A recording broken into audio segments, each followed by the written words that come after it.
tetapi tidak ada kejelasan mengenai kasus Aksena, mahasiswa FMIPA UI yang dibunuh secara misterius. Pada 26 Maret tahun 2015 sekitar pukul 9 waktu Indonesia Barat, ditemukan senjata bernyawa di Danau Kenanga Universitas Indonesia Depok, Jawa Barat. Yang selanjutnya pada 30 Maret 2015 diketahui bahwa pemuda tersebut adalah Aksena Ahdoi. Kala itu, mahasiswa jurusan Biologi Fakultas FMIPA UI ini diduga bunuh diri karena adanya temuan surat wasiat. Aksena ditemukan tenggelam dengan menggendong tas berisi 6 buah batu dengan berat total 14 kg. Namun ada kecurigaan bahwa Aksena dibunuh oleh orang terdekatnya.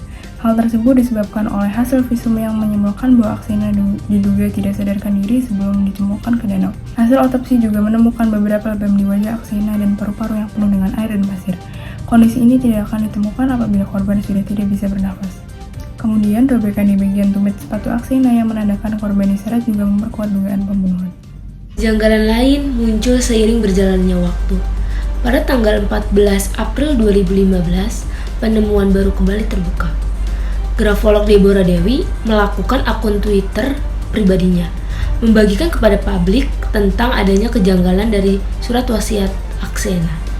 Deborah menemukan 6 kejanggalan setelah membandingkan tulisan di surat dengan tulisan tangan aslinya Aksena. Penemuan baru ini mendorong kedua orang tua Aksena untuk datang memberikan keterangan di Polres Depok. Akhirnya, pada tanggal 4 Mei 2015, polisi menyatakan bahwa Aksena meninggal karena dibunuh dan mengubah kasus ini menjadi kasus pembunuhan. Meskipun dalam penyelidikan, namun pada 6 Mei 2015, Kapolres Depok Ahmad Subarkah meralat pernyataan pembunuhan ini. Ia mengatakan media salah satu paham penangkapan pernyataannya menurut polisi belum dapat memastikan apakah Aksena itu dibunuh atau bunuh diri. Selanjutnya, keluarga juga meminta polisi untuk memberikan klarifikasi terkait tersebarnya foto surat yang tertempel di dinding kamarnya Aksena. Padahal, polisi mendapatkan surat tersebut dari ayah Aksena. Ayah Aksena menerima surat itu dari teman Aksena. Oh, jadi kasus Aksena ini berawal dari tanggal 21 Maret ya, Bu? Benar. Di situ ada kejadian apa aja, Bu? Jadi, pada waktu itu saya dan keluarga sedang berlibur di Candi Borobudur. Namun saya ngerasa ada yang kurang aja. Lalu saya menelpon Aksena untuk menanyakan kabar. Tidak ada detik-detik kecurigaan yang ditemukan pada hari itu, hingga timbulnya sedikit demi sedikit kecurigaan pada orang tua Aksena. Kira-kira mulai hilang kontak dengan Aceh itu kapan, Bu? Jadi pada waktu itu saya menelpon Aceh, tetapi tidak dibalas, dan saya sudah SMS dan mengechat dia, tetapi tidak dibalas. Kira dia sibuk dengan kegiatan pekerjaannya. Tapi sudah 4 hari dia tidak mengabarkan saya, dan saya sudah mulai khawatir. Pada 29 Maret 2015 sekitar pukul 11 siang, orang tua Aceh meminta bantuan kepada Om dan Tante Aceh untuk mengecek Aceh di kos-kosannya. Namun, pihak kos-kosan tidak mengizinkan Om dan Tante Aceh untuk masuk ke dalam kamar Aceh sebab satpam kos merasa masih melihat Aceh. Om dan Tante Aceh tidak dikasih masuk sama satpamnya untuk mengecek kamar kosannya Aceh. Waduh, kira-kira itu kenapa, Bu?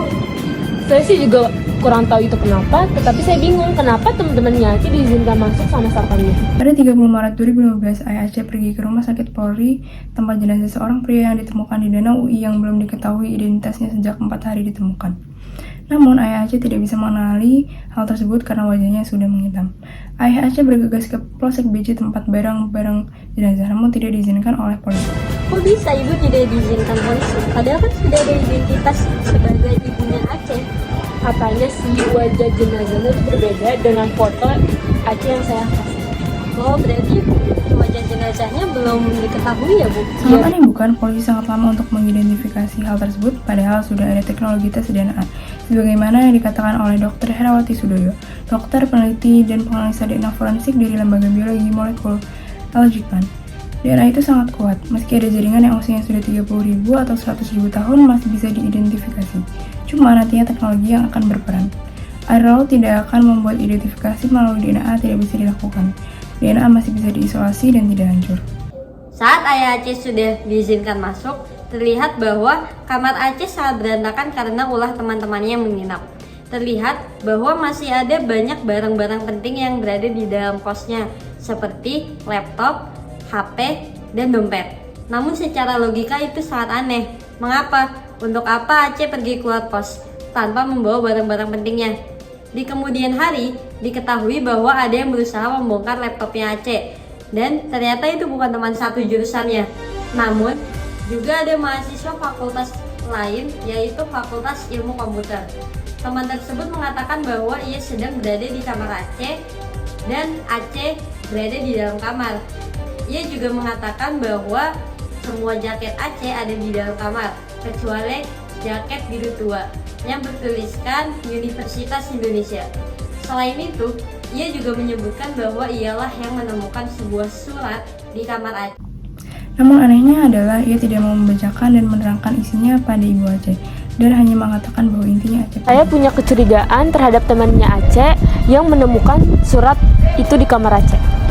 Oh, tapi memang agak susah ya untuk dicerna dengan akal sehat, karena itu kan yang menelpon mamanya Aceh yang secara notabene-nya mempunyai ikatan darah. Di sini ada perubahan 3 suratan pembunuhan pada masa itu. Jadi yang pertama itu kata Nasr yang berubah menjadi not, lalu selanjutnya ada kata Yasmin berubah menjadi terteliti, dan kata distance. Lalu ada 3 kata for, tapi pada for yang pertama itu tulisannya berbeda dengan tulisan. Lalu di akhir tulisan juga ada tanda-tanda akhirnya yang berbeda dengan tanda-tanda akhir. Polisi memberikan pernyataan awal mengenai kasus Aksena yang diduga bunuh diri. Namun, banyak hal-hal yang tidak masuk akal dengan pernyataan yang diberikan oleh kepolisian. Dimulai dari adanya lebam pada muka yang kemungkinan besar itu adalah hasil dari penganiayaan pelaku yang menenggelamkan Aceh ke danau. Lalu yang kedua adalah pemalsuan surat yang ditulis oleh 2 orang.